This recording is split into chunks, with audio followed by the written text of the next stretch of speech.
Hi, this is Robert. Thanks for looking at my video series about Wernicke's encephalopathy. I believe this is video number 11.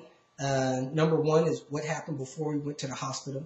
Number 2 was being admitted into the hospital. Number 3 was our hospital stay. Number 4 was getting discharged from the hospital. Number 5 was my first experience with trauma and learning about the condition. Number 6 was deciding to go ahead and live life and care for my wife for the long haul. Number 7 was discovering that my wife, the patient, viewed me as her enemy. Number 8 talked about doctor visits that helped me assess what the sickness, Wernicke's encephalopathy, is really about. Number 9 was talking about trying to care for her and learning things about her condition and her abilities. Number 10, I talked about how life is with her. And I guess this one being number 11, I'm going to touch bases on what you need to know as far as caring for somebody with Wernicke's encephalopathy. I'm convinced from my observations with my wife and with people that I've been observing around, when your life is affected in the way that mine has been in the past 11 months, and I've experienced how deceptive my wife's sickness is, you begin to become more observant of your surroundings. I met one of my customers one day, asked her how she was doing. She told me she was doing well, but her dad was sick. So I asked her, I said, what's wrong with your dad? She said, well, 2 days ago, my dad was diagnosed with some condition that affects his memory. I asked, was he doing this, this, and this? And she said, yes. I said, well, was he doing this, this, and this? And she said, yes. How did you know? I was sad to let her know that I was living that life. Her dad was diagnosed with Wernicke's encephalopathy on a Tuesday. This was Thursday. I gave her as much information as I could at the moment and instructed her, do not leave your dad at home alone. Wrap up whatever you're doing here today, get to his house, and don't spend another moment away from him. I said, I'll catch up with you in a few days and give you more information of how to care for him. Lo and behold, Monday, I talked to her. Her dad was dead Sunday. He somehow stepped out of his house onto his back deck and accidentally locked himself out of his back deck. Locking himself out of the house, he was not dressed for the climate that was upon him. He spent that night out on the back deck and died sometime in the morning, froze to death. Body temperature dropped too low, too long. It killed him. He was too disoriented, afraid, and paranoid to go to the neighbors for help. Anytime somebody locks themselves out of the house and can't get back in and dies as a result of it, they have a horrible sickness, or should I say had. I talked to another friend of mine whose brother was diagnosed with it. His brother was the longest life example that I've been able to track so far. He actually lived in confusion and torment and fear for almost 9 months. In his moment of clarity, one of the good moments where he can remember things 4 to 6 to 8 hours, he came to the conclusion that he was really messed up. This mental condition was something that was never going to get better. And unfortunate for him, I don't know, it may not be unfortunate, he did own a firearm and took his own life. I met another lady that husband had something similar. She was terrified for her life because he was aggressive towards her and had her thinking that he would kill her if he was able to get close enough to her. I'm not sure if he had Wernicke's, but a lot of those symptoms was there. Dementia is a common thing with this condition. Most examples and people that I've come in contact with that I'm convinced has Wernicke's encephalopathy or had it did not live long. I'm led to believe that there's thousands and thousands of people that develop this year in a year, and if it's not carefully diagnosed, which it seldom is, these people will not live long. They die brutal accidental deaths.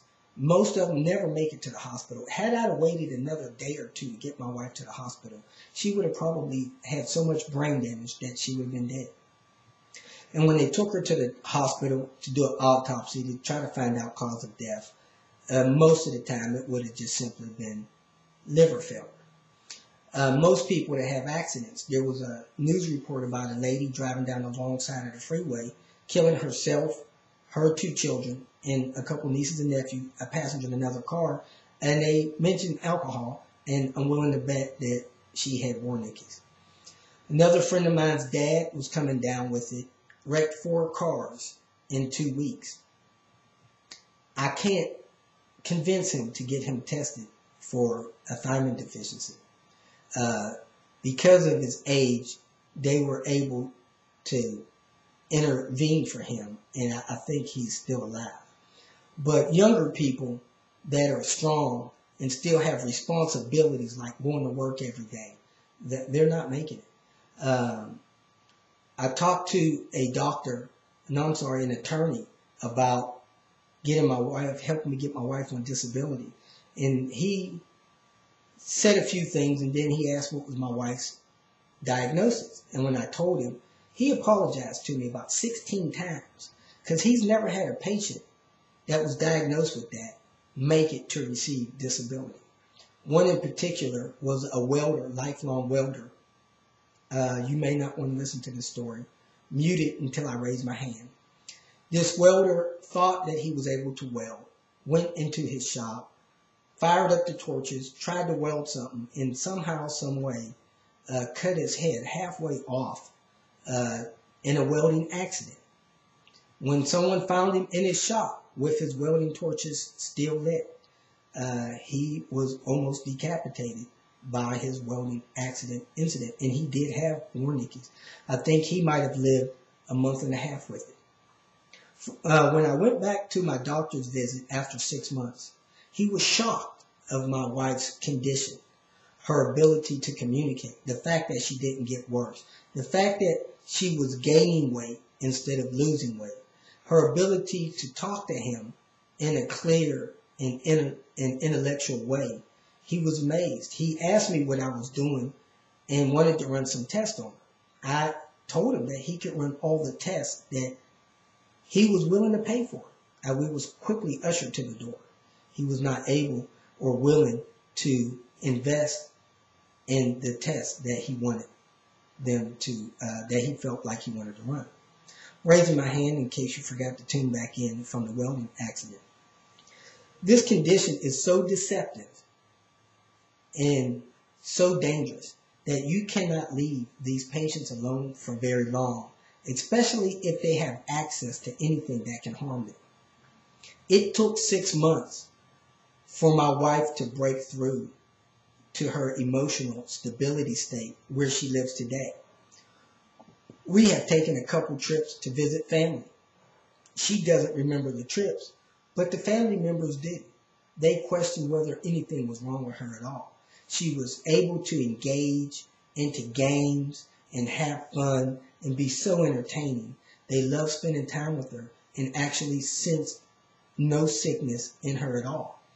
Because of that, these people not being able to take care of themselves, it's dangerous. It just really is.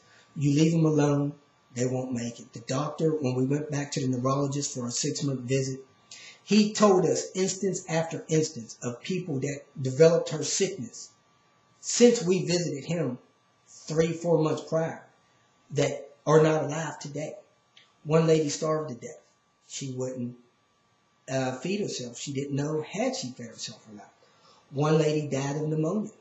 She simply wouldn't leave the bed.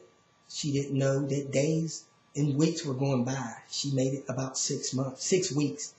Another guy had a car accident. He was no longer with us. Instance after instance where the deceptiveness of their intellect doesn't match with their physically abilities to care for themselves is a dangerous thing. However, my wife is living every day. We have very joyful moments together, and I wouldn't have done it any other way, and glad that I stuck through it.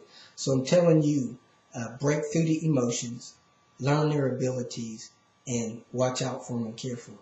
If you don't have any financial support, get it as aggressively and quickly as you can. If there's safety concerns at the house, get them taken care of. Depending on how long their mental ability is, basically dictates how long you can stay away from them. I stayed away from my wife one day for 6 hours. When I got back, she couldn't tell if I was gone for 6 hours or 3 days. She was cold, withdrawn. When I tried to ease in and gently address the situation, she quickly snapped at me and said, look, you leave here 3 and 4 days at a time, and I'm supposed to be happy that you came back. So these people have no sense of time. You can't leave them for hours on end and make the kind of breakthrough and give the kind of care that they need. It's just not possible. So hopefully I'll have the book published soon.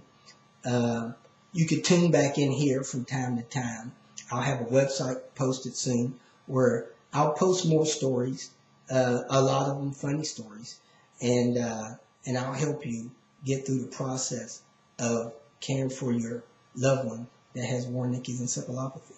Thank you so much for taking the time, and I hope this information will help you decide whether you want to stick it through or throw in the towel.